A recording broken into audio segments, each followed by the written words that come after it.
అడిగినదేమిటో లిపి చిలిపిగా ముదిరిన కవితగా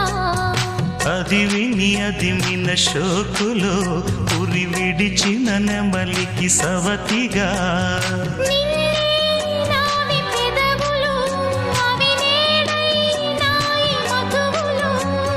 రెండు నాయి తనువులు అవి రేపవ్వాలి మనువులు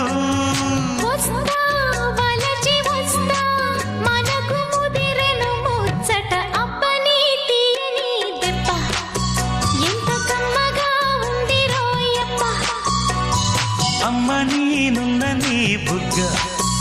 ఎంత లేదా